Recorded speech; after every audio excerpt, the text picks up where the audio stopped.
Hi, welcome to Rock and Metal Invasion. My name is Steve. Coming up on the show today, we're doing another album battle. We're doing Ratt versus Motley Crue, the first 5 albums. And yet again, I've got Tim Durling here to help me do this album battle. How are you going, Tim? Thanks for having me on for this, Steve. This is going to be a lot of fun. I mean, this is, these bands were at one point, they were sort of equal popularity during the 80s, and they definitely were, associated in a lot of ways. The same scene. You used to see a lot of pictures of various members from both bands together. And I think that at one time, Stephen Pearcy and Vince Neil were nicknamed the Bordello Brothers. So yeah, this will be really interesting. Compare these two. Their 80s, basically their 80s catalogs. Yeah. And it's something we might discuss as well, that you're absolutely right. In the 80s, popularity-wise, they're pretty close to similar popularity, and it's interesting when you look at the way things are now. Motley Crue selling out stadiums, and Ratt just, I wouldn't say forgotten, but it's just a shame. It just didn't work out for them. That's their own fault. They didn't stay together. Yeah. But yeah. And, it's not like Motley Crue haven't had their dysfunctional moments, but they managed to stick it out, and the paycheck makes it worth it, I guess. Yeah. Well, that's right. Anyway, but so just like we've done Aldo Nova versus Honeymoon Suite, haven't we? And we've done Bon Jovi versus Def Leppard. That's another sort of big band matchup. Just like this one is really big bands from the 80s matching up. So do you want to kick us off then with maybe we'll start with Motley Crue, because their album came out first, and then go into that. So yeah, I mean, Motley Crue, their first album came out independently on Leather Records. Too Fast for Love originally came out in 1981. All of these Motley Crue CDs I've got are from the Crucial Crew reissue series that came out in, I think, 1999. These are all really good. There's been a lot of reissues of them, but these were the CDs that I got. And this one's really good because it's got Toast of the Town, which how that got left off the album, I have no idea. That sounds like a hit to me. But it's got Tonight by the Raspberries, a cover, really good. It's also got Stick to Your Guns. It's got that Too Fast for Love with the alternate intro. But we're just talking about the 9-song original album. This is I'll tell you, this is my favorite of the first 5 Motley albums. There's no question. I think this is the best album all the way through. Live Wire, all-time classic. Public Enemy #1, Take Me to the Top. But every song on here has got some charm to it. Even the lesser known, the songs nobody talks about, like Starry Eyes. It's just a great album. It's not hair metal. It's not heavy metal. It's glam. It's punk. It's a little bit of, it's a weird combination of sounds. And they never really did another album quite like this. I think that's why this one is kind of so special. And Ratt, so their first major label album, we don't quite line up in years, but of course it's an all-time classic out of the cellar. I think it's like triple platinum. Round and Round still gets airplay today, but this entire album is just start to finish good. From Wanted Man through Scene of the Crime, every song on here is fantastic. The great twin lead guitars of the late Robin Crosby and also Warren DeMartini. It's fantastic. It holds up after all these years. And I'll be honest, do you want me to give my rating on which one takes the cake? Tough one. You're gonna have to, you're gonna have to choose one, Tim. Yeah. This is a really tough one because both of these albums are favorites of mine. They're really, really good. But you know what? I got to go with Out of the Cellar. Okay. You just can't go wrong with a little Ratt and Roll. And that's my choice. This was not an easy pick. And especially if you combine, this with this, I'm sorry, but Too Fast for Love doesn't stand a chance because this is astoundingly good. This is the EP, but we don't talk about that, but I had to mention it. Okay, great, cool, thanks, Tim. All right, so so Motley Crue, I've got the vinyl here, so Too Fast for Love, but like you say, those CD reissues, the Crucial Crew, are great because they do have the bonus tracks on them. Yeah, it's just like pretty much like what you said, Tim. Unlike any of their other albums, but so good. It is that great mix of styles. I was listening to it yesterday, and I know this album really well, but I thought I'll just give it a bit of a play because mainly because just like you said, you said it's your favorite Crew album. I was like, I'm not sure if it's this or Shout at the Devil. And I thought, I'm pretty sure Shout at the Devil's my favorite Crew album, but then I was playing this yesterday, I was thinking, every song is just great, And I mean, that's not really this is not what it's about, what our favorite Crew album is. But I tell you what, it's either this or Shout at the Devil. It's a fantastic album. You know, yeah, like I said, every song really, really good. I love Piece of Your Action in particular, and Live Wire. The tracks that kick off side one and side two, they just really great. The guitar work on here sounds amazing. Yeah, I mean, Vince sounds great. It's not too polished, and almost that's what I like about it. They have big time producers, but by the time they get to Dr. Feelgood, they've got Bob Rock, and it's just the production's just massive. But I quite like the fact that it's not that kind of production on here. I mean, the cover art and everything is just, I think, totally on point. So yeah, really, really great, great first album, great debut album, one of the greatest, I think, hard rock, heavy metal debut albums of all time. But then again, a lot of people would say that this is also one of the greatest hard rock heavy metal albums of all time. So Ratt Out of the Cellar. Now this is definitely not my favorite Ratt album, but it is a good album. Tracks like Wanted Man, Lack of Communications are really good, fast-paced, heavy song. I love that one. Of course, the big hit Round and Round. Yeah, I like it, but I'm always a bit surprised that it was such a big hit. But it's got a couple of tracks from the EP or Back for More. Actually, I think Back for More might be the only track off the EP. But see, I've got the EP that has the extra track, You're in Trouble. So yeah. Okay, so yeah, so there are two, Back for More and You're in Trouble. Yeah, I've only ever had the 6-track version, but very rare to find on CD. Yes, super rare. You're absolutely right. Very rare. Yeah. That's probably more valuable than this is, rare as well. But having it on CD is probably even more valuable. But so 6 or 7 tracks on this, and a couple made it onto the album. But it's it is a good album. But I'm actually going to go with Motley Crue because that's a really hard album to beat for me. So so Motley Crue for me, Ratt for you on the first round. You want to start us off with the next one? So the next one, I mean, this is the one that put Motley Crue on the map. Shout at the Devil. Again, I've got the Crucial Crew album. I can't imagine the uproar this must have caused when this came out in 1983, especially the vinyl, just the pentagram, the all black. And the guys, they just look so crazy and dangerous and reckless here. You can't argue with the title track. You can't argue with Looks That Kill, Too Young to Fall in Love, Red Hot. A song that I don't think gets enough attention is the closing track, Danger. That's sort of a dark kind of ballad for them, or especially for this album. This, there's a reason the makeup and the theatrics and everything, that gets the attention, but it's the songs that that's why this album sold so many copies. Ratt came back with their second full-length album in 1985, Invasion of Your Privacy, once again produced by Beau Hill. And I think this album is every bit as good as Out of the Cellar.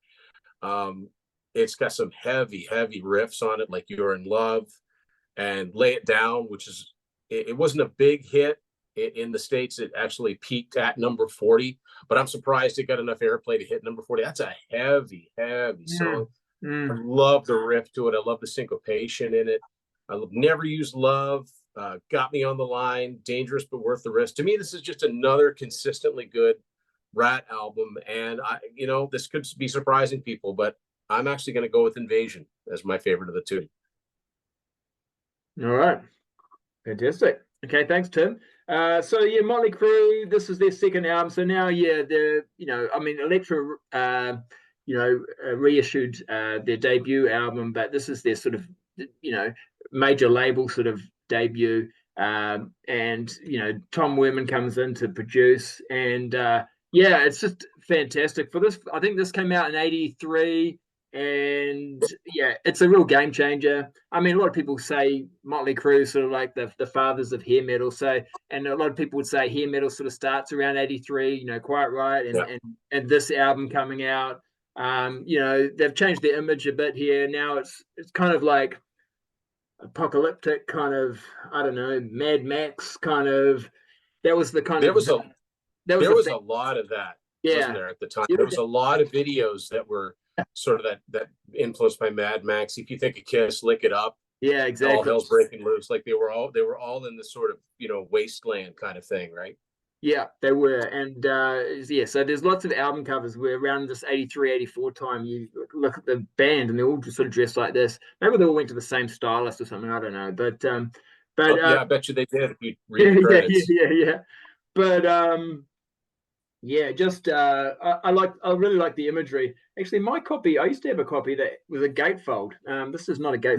Mine's a gatefold, and Is what that? you get are the what it folds out into, I think, are these 4 pictures. Yeah. Like 2 on each side. Yeah, mine's a Canadian version. Yeah. Yeah, I've had a few different versions from time to time, but this one doesn't have the gatefold. But yeah, I mean, and again, yeah, and Motley Crue often did this. I don't know quite why. The songs at the back are not in the sequence. It always catches you out. Some records do that. I don't know. Yeah, Van Halen did that a lot. Motley Crue in particular, because they do it on their next album as well. But anyway, I mean, and that starts off kind of about right, but then yeah, it's not quite totally right. But anyway, Too Young to Fall in Love, that was a single, really great song. That's one of their classic songs. And of course, Looks Like Cool. But yeah, some heavy songs, Bastard, that's great. Red Hot, so it's pretty heavy at times. A lot of people, I think either the first or the second album is most people's favorite album. And like I say, for me, it's a real toss up. But yeah, really great album. So that's going up against Ratt, Invasion of Your Privacy. Now, this is one of the very first hard rock heavy metal albums I ever got, actually. So I just got into, when I was getting into this type of music, I'd heard Bon Jovi, Slippery When Wet, and then I was just basically looking for bands that look a little bit like Bon Jovi, and I remember looking at the back cover and thinking, okay, well, these guys kind of look a bit like them, and that hadn't heard it at all. I didn't even. I think I might have seen the band in magazines, but so this is the first Ratt album I ever heard, and yeah, it's in my top 10 favorite albums of all time, let alone Ratt albums. So it's a classic for me. Yeah, I like to talk about the riffs. Some of the songs here are great. They kick off with really great guitar riffs. Warren DeMartini, Robin Crosby. I'm not sure who does what, but I mean, yeah, brilliant stuff. There's not a bad song for me on the album. Yeah, no, there really isn't. You Got Me on the Line maybe is a bit average, but every other song I just love.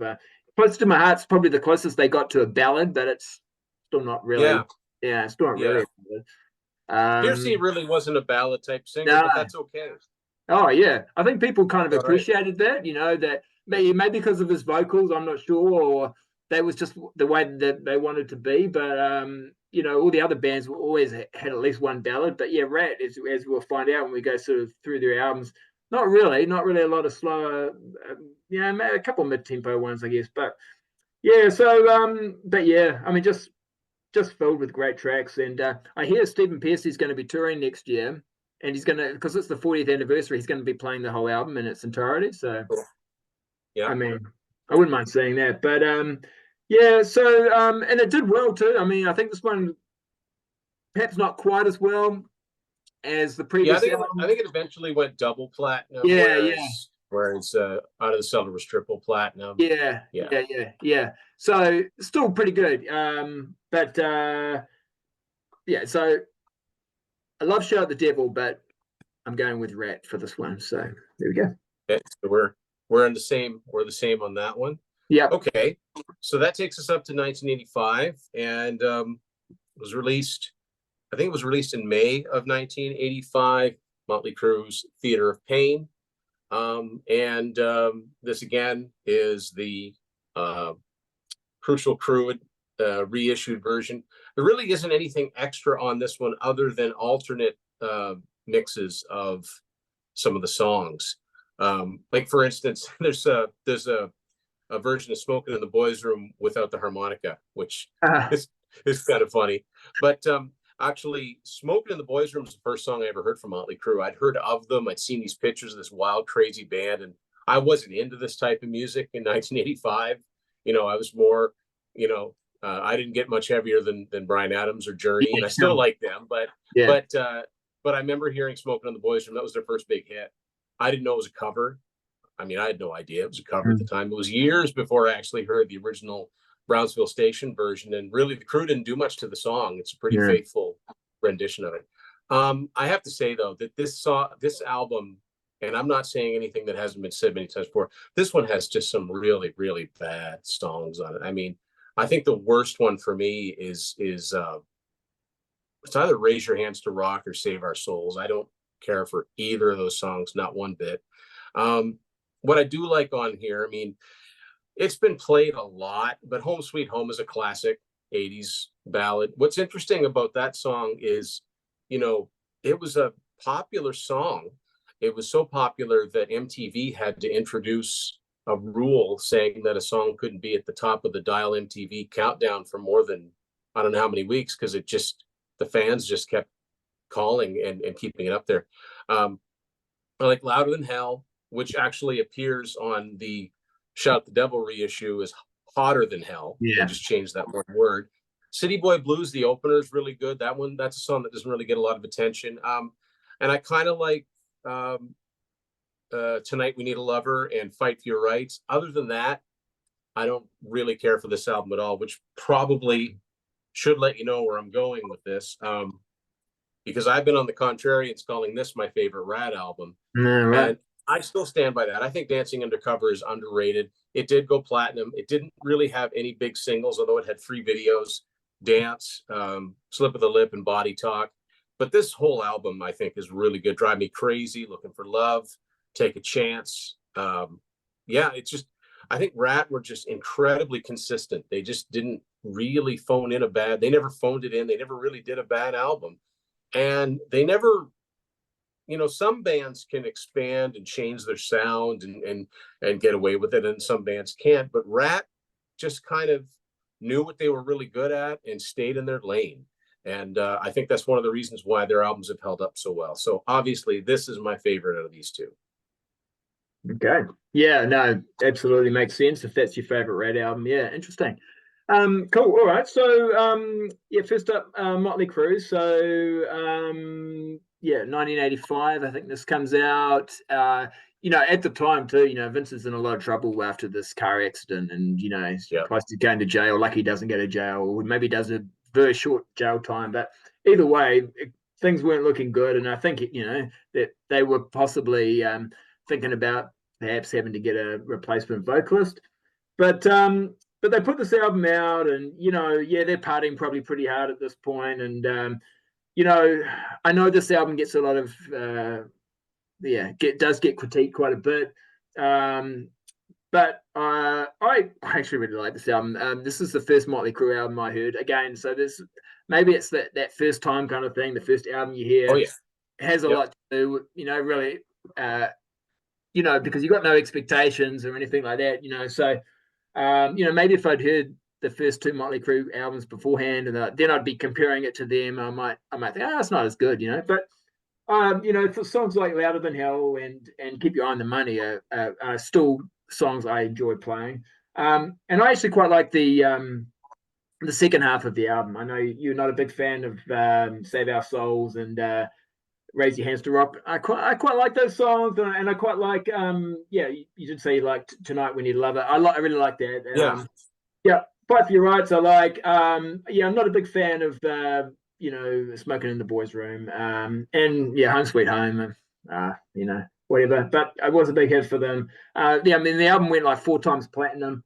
Yeah, Home Sweet Home actually, I think, was more of an MTV hit rather than like a singles hit. I Yeah, think. I was gonna say it only hit Yeah, 91 on yeah, Billboard. yeah, When it hit the top 40, it was the 91 remix from Decade of Decadence and it only got to number 35. So it wasn't a big charting hit, but it's funny how many people know it.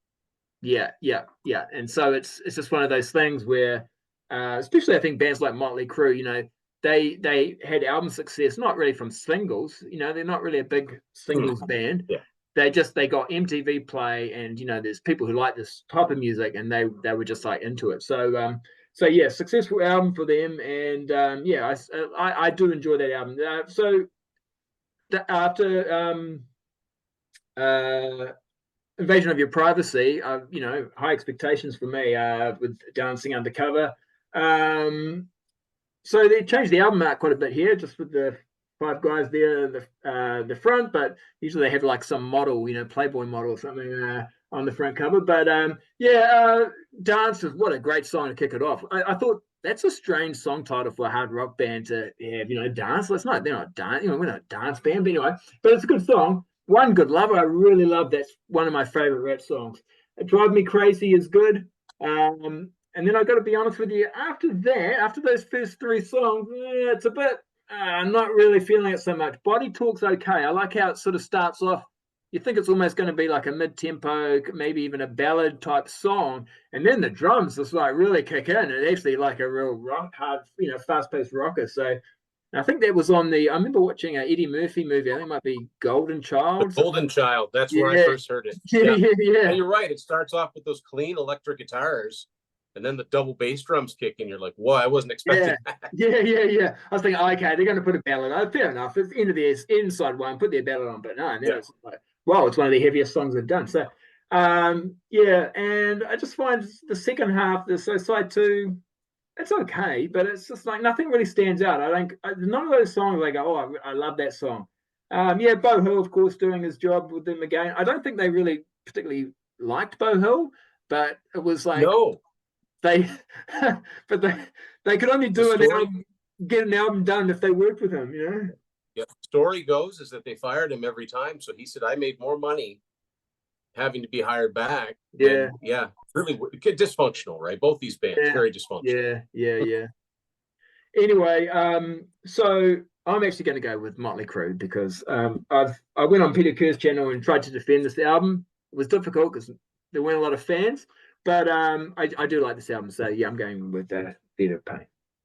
It's really hard. I mean, yeah, if that's your entry point to a band, yeah, it's really hard to separate that because it means something to you. So I totally get it. So which is kind of the case with the next one, 1987. I think May 1987, fourth Motley album, Girls, Girls, Girls. This was the first Motley Crue album that I heard all the way through because a friend of mine was a big Motley Crue fan. Wild Side is one of my favorite Motley Crue songs. I think my ultimate favorite song by them might be Primal Scream, but Wild Side is right up there. I like it so much, I don't even mind that they forgot to put a guitar solo on it. And now that I listen to it, I don't know where they put a guitar solo on it. I like it just the way it is. The title song, a little bit like Round and Round, it went to number 12. And I'm surprised because it's a heavy song. And the video was banned by MTV. So that was just the strength of radio playing it. And a lot of people, they kind of throw this in with Theatre of Pain. Those two seem to be the ones that get a lot of abuse, but I actually quite like a lot of this album. Dancing on Glass, I think, is a cool song. And, if you know their story, if you know Nicky's story, you know the significance of lines like Valentine's in London found me in the trash. There was nothing fake about it. All the name of the lyrics have not aged well, but I think it's a good rock and roll song. The ballad "You're All I Need" I don't think has aged well either. I think that if they'd have played it straight and just written a straightforward lyric that wasn't so twisted, they might have had a big hit with it. And I don't even mind the live version of Jailhouse Rock. I'm used to hearing this album. Now the bonus, there's a couple things on here that are a little bit different for the bonus tracks. It's got a song called Rodeo which is a ballad. Mm, Doesn't really sound like something they would do. mm, I can see why. I'm a little surprised that Nicky didn't try to sell it to somebody else to record, because it would have made more sense. And it's also got an instrumental version that's 2 minutes and 42 seconds of the track Nona, which is just a little short, mm. almost an instrumental that closes side one. So there's that one. And then in late 88, which was the longest they'd gone between albums at this point, Ratt puts out Reach for the Sky with this really weird, pointless album cover that tries to look artsy but ends up looking like nothing. One big difference between Ratt and Motley Crue: Ratt always used their logo. Motley changed their logo every time, which was pretty unheard of. Mm. So yeah, so this one, once again, Beau Hill, but it's also got Mike Stone production on it, and one was fired and one came back. This album is, I think, where you start to see a little bit less consistency on the songs, but what's good on here is really good. I love the opener, City to City. I'm not the biggest fan of I Want a Woman. I do like Way Cool Jr. That was the closest thing to a hit. There is kind of a ballad on here with I Want to Love You Tonight. Piercy was just not that type of singer. And that's the thing about Motley Crue and Ratt. Neither of them were blessed with really good singers, and even less so in the live performance. So they really had to sell the show. I like Chain Reaction on here. It's a good fast one. I think this is a consistent Ratt album like all of them. I just don't think it's as good. So this time around, I'm giving the nod to Motley Crue. Nice. Cool. All right. Thanks, Tim. So Girls, Girls, Girls. Yeah. The title track, obviously, yeah, it was a hit. But I'm totally on board with what you just said before about your favorite Motley Crue tracks. Wild Side is definitely well up there. It's one of my favorite Motley Crue songs of all time. It is a brilliant song. It's just like, where did this song come from? I'm sorry, but I compare it to the rest of the songs. It's just so far ahead of all the other songs on the album. It's such a good song. And then, like you say, Primal Scream as well. Would also be one of my all-time favorites. So, but Wild Side, Girls, Girls, Girls. They were two of the singles. I think they released your All I Need as a single as well, and this music video. I guess that video was banned by MTV as well. Oh, was it? Yeah. I think that they were probably going for that Home Sweet Home kind of success with your All I Need, even though lyrically it's different. But I think it's like you said as well. Maybe with Vince and his vocals, ballads. I don't know. It just didn't really work. But yeah. To be honest with you, after Girls, Girls, Girls, the rest of the songs, Dancing on Glass, Bad Boy Boogie, 5 Years Dead, All in the Name of, Something for Nothing, they're okay. They're okay Motley Crue songs, but nothing that really stands out for me. And I just think they're obviously really struggling, I think, for material. Jailhouse Rock and Nona sort of, for me. Yeah, they didn't have enough to fill an album with. Yeah. Which is interesting, though, too, with that bonus track, Rodeo, right? Because I was listening to that and I was thinking, it's not a bad song. Yeah, it doesn't really sound like a Motley Crue song, but I don't know. They could have tried to do something with it and replace it. If they had put that on the album instead of You're All I Need, it could have been a different story. The really twisted story behind You're All I Need is I can't think of who it was that Nicky was dating at that time. It wasn't Vanity, but whoever he was dating had also been dating Jack Wagner. Okay. And Jack Wagner, the actor, had a big hit single in '85 called All I Need. So that's why Nicky called this song You're All I Need, but it was like a murder ballad. And kind of a twisted sense of humor for sure. I think Nicky was in a bit of a dark place at this particular time. If you've read the Heroin Diaries, the Dirt, yes, but the Heroin Diaries, especially. Yeah, exactly. Yeah. No, it's pretty crazy. And if you look at the credits, it's quite interesting because he does all the music, and I think even does most of the lyrics as well. I think basically he does all the lyrics, doesn't he? Yeah, I think splitting the credits was sort of more of a democracy thing. I mean, most Motley Crue fans agree Nicky writes the songs. That's just how it is. Yeah, because I noticed on this one, it's Nikki Sixx lyrics and music, but then sometimes with the music, Tommy Lee gets a credit. But then on the Yeah. next album, Mick Mars gets quite a few of the credits for the music. So, but I don't think Mick Mars is on any of these. So it's very very weird. Like you say, it's pretty much just Nikki Sixx, right? But then supposedly Nikki Sixx doesn't even play on the album. You know, you hear these rumors about Oh, you hear, yeah, yeah. this is crazy. And then, somebody was in person, somebody was taking, Yeah. filling Oh, it just like the for him. impersonation thing. Yeah, I don't know. Yeah, Anyway, it's yeah, all yeah, good. It all just gives them attention, doesn't it? yeah. All right, moving on. So this album, yeah, it's an interesting album cover. I always thought this looked a bit like Stephen Pearcy, sort of, but I don't know if it was meant to. But anyway, yeah, just a slight resemblance, perhaps, but I don't know. Anyway, so mine's got the hype sticker there saying, "Oh, it includes I Want a Woman, Way Cool Jr. What's it going to be?" Yeah, so I Want a Woman and Way Cool Jr. were singles. Looking at the credits, Way Cool Jr.'s they specifically said produced by Beau Hill, so there's no, because it actually says produced by Beau Hill and Mike Stone. So Beau Hill, I guess, was the only one who worked on Way Cool Jr. Maybe after Mike Stone got sort of shown the door, but yeah, for me, this is my least favorite Red album. Um, there's not really a standout track at all. Like Red, like you say, they don't really do bad albums, but and consistent. I'd say for me they're a little bit inconsistent because they've not been able to sort of produce anything like what they produced on their first two albums. But after their first two albums. But yeah, the songs are fairly consistent through here. They're just okay, but nothing really stands out. Like Don't Bite the Hand That Feeds. When I hear the start of that, I think, oh, this is starting to sound a little bit like something I might hear off Invasion of Your Privacy. And then actually once it gets going, I'm like, it's not really doing it for me.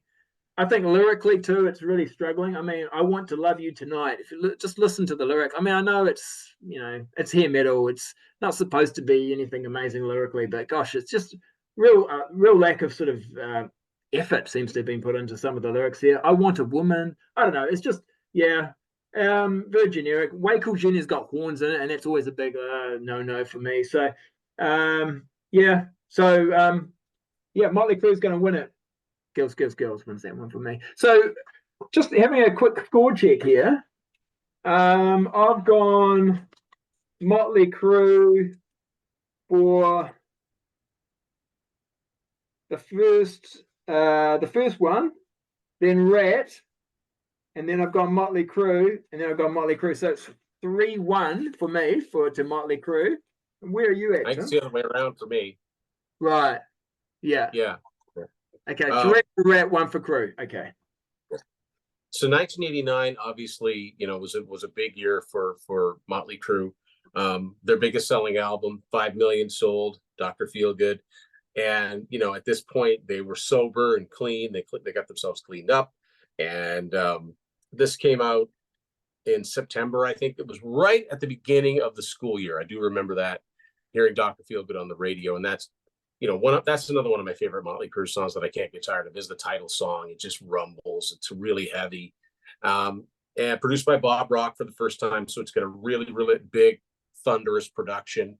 It wasn't Bob Rock's first album that he produced and not just engineered for Bruce Fairbairn, but it was the first big one.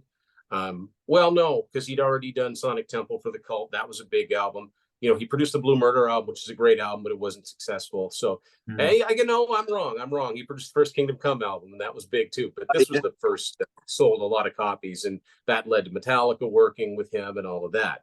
And I love the production on it. So it sort of illustrates that they were really serious about putting out an album that was really memorable all the way through. Do I think that that's the case? I don't know if all of these songs have aged that well, but it is pretty good. I like how it starts out with the Terror in Tinseltown intro. A funny story behind that, I remember being at like a pool hall once, and somebody kept going over. They had a CD jukebox. Somebody kept going over to it, and I know what they wanted. They wanted to hear Dr. Feelgood. So they kept putting in Quarter for the first track in this album, and it would be over, and they'd go back over and they'd do it again. And I was just sitting there laughing. I should have just said, hey, what you want is track 2. Yeah, yeah. But so Dr. Feelgood, I mean, that, talk about a heavy song. That was the number 6 single. So that just shows you how big this type of music was at that time. I think that and Kickstart My Heart is a great, anthem for them. It's true to life lyrics for Nikki. I'm never the biggest fan of Without You. Again, Vince is not a great ballad singer. I think that yeah, boy, when you start looking down through these song titles, I realize how many of them, you talk about lyrics, like lyrics that haven't aged very well. Don't Go Away, Mad, Just Go Away is a really fun song that was like a top 20 hit for them. It's like a faux ballad, and it's kind of cool that it kind of saves the chorus for longer into the song. And I've always liked the video too. I thought the video kind of had some cool vibe. It had a cool vibe to it.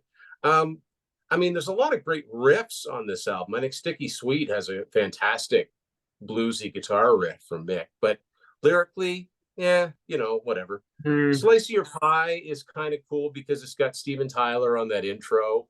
Aerosmith were in Vancouver recording Pump at the same time, and they were supposedly more or less sober. So, there was just a good vibe happening. She Goes Down is like, that's one of those songs that, when the grunge thing happened, they'd make fun of songs like She Goes Down. So yeah, it's not really not really much. And I don't really care for Time for Change, the closing ballad, either. Sounds like I don't like this album, but I do. I really do. I like it in spite of himself. I kind of like Rattlesnake Shake. It was really funny that both Motley Crue and Skid Row both had albums out in '89 with a song called Rattlesnake Shake. They're completely different songs. The bonus tracks on this, there's nothing major on here. There's a song called Get It for Free that it isn't good at all. Some songs, sometimes you hear a bonus track and you think, why didn't this make the album? Like Toast of the Town. And then you hear ones like Get It for Free and you're like, I can see why this is in the archives. So anyway, so fast forward to summer of 1990, and Ratt are back with a new album called Detonator. A little bit better on the cover art this time. What really is different about this one is that for the first time, they started collaborating with Desmond Child, which is kind of a surprise because Ratt was always a little heavier than a lot of the bands that Desmond Child collaborated with. And to be quite honest with you, for the most part, I don't hear any real discernible difference in the material. It just sounds like Ratt to me. For some reason, this is the first CD that came out that actually, I think the cassette too, that had all the lyrics in it. Not that the lyrics had much to say. But yeah, this is produced by Arthur Payson, and everything co-written by mostly DeMartini, Piercy, and Child. Mostly, you've got the ballad "Giving Yourself Away." Well, it's more of a mid-tempo ballad. Diane Warren co-writing that. So 2 singles, I think. Well, maybe 3 singles off this album. 2 videos. Loving You's a Dirty Job, and then the first track, Shame, Shame, Shame. This album did not go platinum. It stalled at gold, and I can remember before a year had passed, this album was in the cutout bins with holes punched through it. It didn't sell. Even Reach for the Sky, with no hit singles whatsoever, still went platinum. There was still an audience for Ratt. This album just did not do well. And then in '91, you had all kinds of weird things happening, like Robin Crosby broke off, left the band, and ended up in that Contraband, like with Michael Schenker, and so that situation there. And I think that Atlantic Records were so still trying to promote Detonator that there's like 5 songs from Detonator that ended up on the Rat and Roll 81-91 CD. But anyway, as far as Detonator goes, yeah, it's a lot like Reach for the Sky. It's Ratt. It sounds like Ratt. There's a few songs on it that I really like. I actually like some of the more melodic things because they are different. Like I like One Step Away. That could have been a hit. I don't know if they picked the right singles off this album. Heads I Win, Tails You Lose is kind of cool because it's got John Bon Jovi singing in the chorus in the Heads I Win part. It's got some throwaway stuff. I mean, Can't Wait on Love is basically a rewrite of the Scorpions' Big City Nights. Like it's very, very close to that.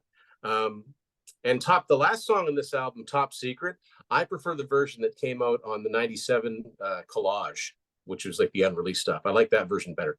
So of these two, even though I think it's still quite inconsistent, I got to go with Dr. Feelgood, because the songs I like on Dr. Feelgood, I like more than the songs I like on Detonator.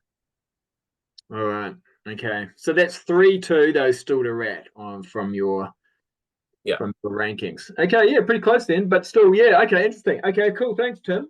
So yeah, Dr. Feelgood, like I said, Bob Rock coming in now, producing it.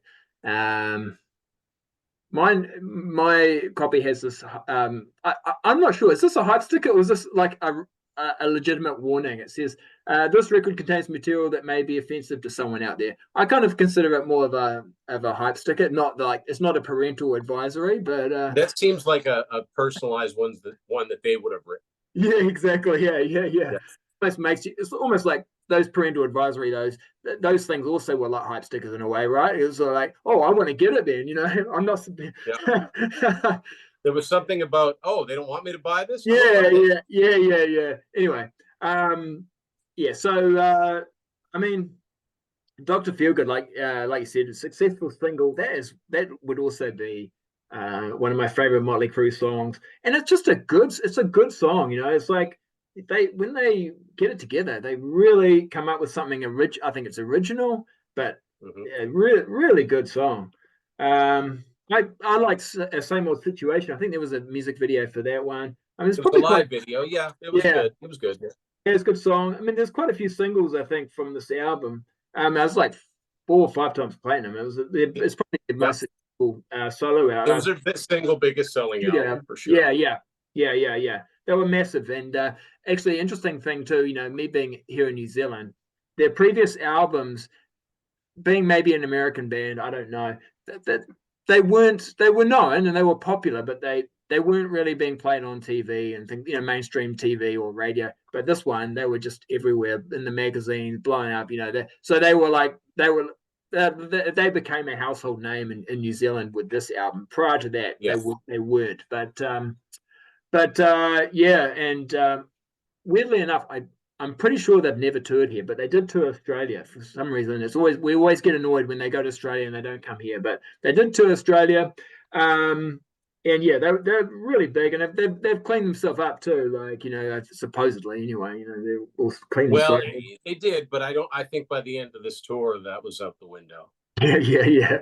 It's a little bit like Ozzy Osbourne and how he's like sober for a while and then he's not. And yeah. Anyway, the other song I like is another single, "Kickstart My Heart."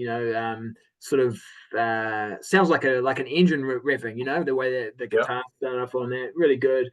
And yeah, I don't mind "Don't Go Away, Mad, Just Go Away." I think that's pretty good. Everything else, it's actually quite generic. Like really, they picked the singles really well. They did, and they're good. Well, exactly, and they are. I like those songs. I like the singles. It doesn't always go that way, but in this case it was.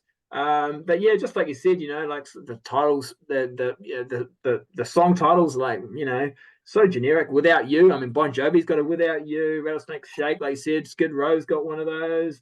I'm sure saw a video that somebody did, Steve, that said that "Without You" is the most used song title of all time, and second behind that is "Hold On." Oh, interesting. Okay. If you think about how many songs that you have by different bands with those two titles alone, and then you start thinking about other songs, they're pretty popular. I would say "Forever" would have to be up there too. Okay, interesting. Yeah. It could be a future show. Anyway, yeah, lots of sexual innuendo. She goes down, sticky sweet, all that kind of stuff. Yeah, it's very hair metal. And then they do the "Time for Change," which kind of is almost like I guess this is before Scorpions. Winds of Change. Oh, Wind of Change. Yeah. It's but like that. They did the both of those bands did the Russian true. Oh, what did they call it? The Make a Difference Foundation. The Bon Jovi, Skid Row, Cinderella, like that, the whole document. Anyway, which was a big drug party, wasn't it? Or big drinking and drugs kind of thing. Anyway, well, yeah, Snake Sabo from Skid Row said they all called it the Make a Different Drink Foundation. Yeah. Anyway, so Detonator. So yeah, so like you said, Desmond Child comes in. I'm a big Desmond Child fan. I always interested if he's in charge of songwriting. I think he's a great songwriter. Oh Does yeah. great songs.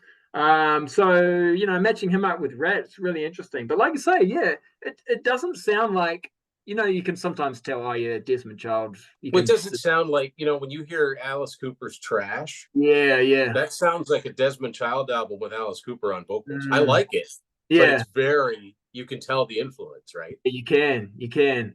So it is interesting that they've really kind of kept their sound pretty much. It's got different production. You can kind of tell without Beau Hill there that Beau Hill has quite a distinctive production style. But yeah, so, Arthur Payson. So I know that you and Trevor talked about Sir Arthur Payson when you were looking at Tattoo Radio because he did the Skin album. Yeah, And that's right. Yeah. yeah, so he doesn't get mentioned very much. And sometimes people think Sir Arthur Payson is Desmond Child, but he's not. He's just, I I I think I read I think I read that once, but yeah. then I read it, it was many times many times debunked, but I think the connection there, I think he worked with Desmond Child a lot on different albums. Yeah. I'm just looking through his discography here on Discogs, and it starts in the early 80s with completely unrelated, Yeah. like the Flecktones, Laurie Anderson, Judy Collins, uh, Barry Manilow, something on the Footloose soundtrack. You get to the end of so Bonnie Tyler, there's a Desmond Child connection. Mhm. Cher, Ronnie Spector, Joan Jett. So this is starting. Alice Cooper. He could have also been an engineer. He also produced Robin Beck, the Shocker soundtrack. So Michael Bolton, Kane Yeah, Roberts. there, Yeah, there is lots of mixing with Desmond Child, but I think that's just he was just working with him. I think yeah. yeah, they're separate people, but well, I think also when you've got a name like Sir Arthur Payson, it sort of makes it sound like, oh, that's his name, that's Desmond Child's name because he's calling himself Yeah, Sir. it sounds Yeah, like a pseudonym or sounds something, like it does. but it's not. They're two Yeah, different yeah, people. yeah. But yeah. So shame. This for me, this is better than Reach for the Sky. There's some real good songs on here. Songs I like I to think play. it is too. I think Yeah, it is too. Yeah. shame's great. Loving is a dirty job. One Step Away, I think, is a really good one. And Giving Yourself Away, I'm not. Yeah, like you said, I'm not sure about the music videos. Sometimes that you see music videos, but they're not the official ones because I'm sure I've seen a music video for Giving Yourself Away, but I'm not actually sure if it's an official one. It could I just think be it might be a fan made, but I yeah, only ever remember seeing the Love News Dirty Job and Shame, and yeah, that seemed to be all that Atlantic gave them money to do, I guess. yeah. But Giving Yourself Away, it's a bit of a mid-tempo sort of ballad sort of a song. It could have been a hit, but then again, it's 1990 going on to 91, maybe that sort of sounds coming out of favor. But interesting. John Bon Jovi came in and did background vocals. I guess he's still at a point. He's about to probably get to the point where he disowns himself from hair metal, Right. but he hasn't quite got there yet. So So what's interesting is the same year, Steve, Robin Crosby plays acoustic guitar on, I think it's Never Say Die from the Young Guns 2, the Blaze of Glory okay. record. Oh, So yeah, I mean, and I think those guys always got along. Bon Jovi yeah, opened for Rat in true. '85, so I think they always got along. So Yeah, yeah. they did. Yeah, true. But yeah, so some really good songs on there. But yeah, there's some filler too as well, But yeah, it's a difficult one because I think they're both good albums. They're not great albums. But I am going to go with this one, just because I just find it's it's still an album that I pick up a little bit more than Dr. Feelgood. So there we go. So that is my selection, which means I think I've gone 2 for Rat. Sorry, I've gone 2 for Rat and 3 for Motley Crue. So 3-2 for Motley Crue, and you're the other way around. You're 3-2, but Rat Rat. is the winner. Yeah. So, yeah. Very good. Yeah. Very, So I think it says a lot. I think it says that, these bands were both, they had good albums and they had inconsistent albums. And, a lot of the reason I think that Motley Crue are still, a stadium selling band today, I think that they became known as much for what they did off stage. Whereas the guys in Rat didn't have that, Oh yeah. Yeah, they were really good at publicizing themselves. I'll also say too, a Motley Crue, each album, they sort of changed their image a little bit, and to a degree their sound, but certainly image wise. And I think they tried to be ahead of the curve a little bit. I mean, sometimes they were definitely just following the hair metal cliches, but they also were setting a lot of the cliches. They did it first, sort of thing. So, yeah. you got to give them credit for that. And I mean, obviously both bands have some problems, as a lot of these type of bands did in the early 90s or through the 90s. Vince leaves, Rat split up. I've got the 81 to 91 best of here. I happen to have it on vinyl, thanks to Dan from Off the Charts, but he sent me this. But yeah, so, and like you say, it is interesting, isn't it? They've got a lot of songs from Detonator on here in their best of. And interesting, only one song from Reach for the Sky, Way Cool Jr. But so that must be okay. So there must be a shortened, because it's on vinyl. I don't have that. I don't have that or Detonator on. I don't know. Yeah, because the CD has "I Want a Woman" too, and so does the cassette. It probably has been, because it's still they've still managed to pack 14 songs on here. But yeah, because it's vinyl, maybe it is. But it's also got they did a track for Point Break, Nobody Rides for Free. So that's great song. That's a good one, eh? That's a good song. Rock and Roll 81-91, I think is one of the best, and maybe there's an episode here. I think it's one of the best single disc best ofs that's ever been put out. I don't think that there's a better Rat compilation than that. One of the things that bothers me about the Rat stuff is that to this day that EP, why hasn't that been reissued? Who owns it? Why isn't it included with that big box set that they put out? So because I just love that EP. I love every song on it. So supposedly next year Rat is releasing another box set, and it's got an unreleased Out of the Cellar song on it. I don't know any more than that, but anyway, it's another box set. Yeah, so Rat did release a box set, like Skid Row have done it as well, with all their albums on Atlantic. But yeah, they did miss the EP, which is weird.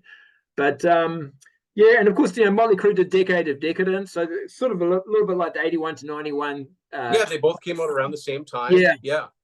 And they both had a really good new song. Well, Motley did. They did. So they both had at least one Primal Scream for Motley Crue and Nobody Rides for Free for Rat. So you kind of wonder if Rat had been able to stay together and Motley Crue had stuck with Vince Neil, what kind of album they might have released. I mean, the Arcade album that Stephen Pearcy goes on to make is really good. I think that, especially the first Arcade album, if that had been released as a Rat album, I would have been like, yes, this is awesome. This is good. So. Yeah, I've always said that maybe not Rat, because they'd already started to be in decline, but if Motley Crue had stayed together with Vince, they may have been a band that could have withstood the grunge and alternative.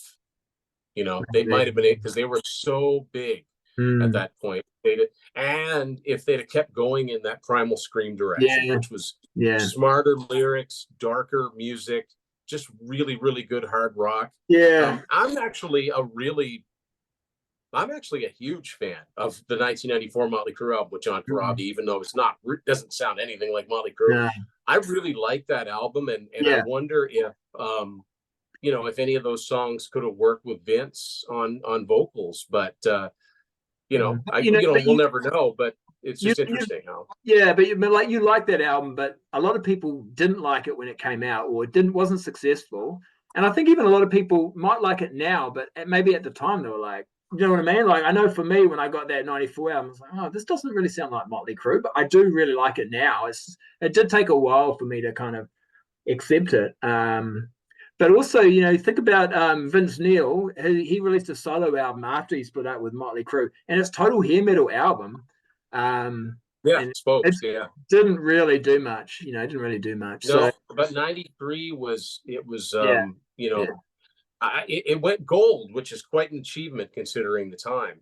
It actually managed to go gold. So did the Motley album. So, you know, if they'd have stayed together, they may have stayed a platinum selling band. We'll Yeah. never know, but Yeah. it just makes you think. I think that they were one of the few bands that if they could have stayed together, then they might have weathered that storm, because But a there lot of was, the band just went completely by the wayside. yeah, I mean, almost no one. I mean, everyone had declines, right? You know, Bon Jovi these days. You know, it was Bon like Jovi, Bon Jovi were Def about the Leppard, only Slain. band, but what Bon Jovi did is they completely turned into just a pop rock Oh yeah, band.